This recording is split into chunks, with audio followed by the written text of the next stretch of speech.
Here is how I made my birthday newspaper that I used for my birthday photo shoot this year in Canva. So to get started, the very first thing you want to do when you hop on Canva is search up newspaper templates. There are a bunch of different options on there, right? You can pick out what you like most, but this is the template that I use. I also link to this exact template over on my blog, so you guys won't have to search for anything. You can just go to my bio, under read my blog, just search up like birthday photo shoot. It'll be right there for you guys to click it.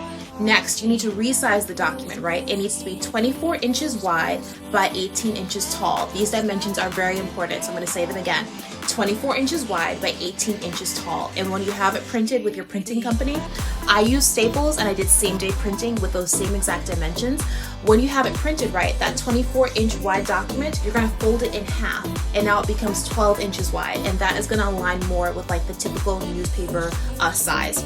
So next, you're going to select everything on this page. I'm doing it on my phone, which is why it seems to be taking a hot minute. It's much faster if you do it on your computer or your iPad. But basically, you're going to select everything and then you're going to click group. That basically allows you to control everything at once and move it. Now that we've clicked group, which means everything is in one layer and we can move it all together, that's what I'm going to do. I'm pushing it over to the left. This way, this will be the front side of my newspaper, right? Then I'm going to duplicate this. So everything, you're going to click that little square thing with the second square and the plus sign. That makes an exact copy of everything over there. This is going to be the back half of the newspaper. And then you can click ungroup. This way it like separates those layers. You only want to do that on the right side though. And then just delete whatever you don't want to be there, right? Because this is going to be the back of the newspaper. You're going to want it to look different than the front of the newspaper. When I was finished with my design, this is exactly what it looked like. Even added like a little barcode. If you just like look under the elements at the bottom on Canva and just type in barcode, you'll find something there. I customized everything. So what's going to be important is you need to make sure you leave enough space between both sides of your design so that when you fold it, it still looks good. You don't want like any text or like pictures to be over the part of the newspaper you want to fold, and then just leave enough of a border around the whole document itself.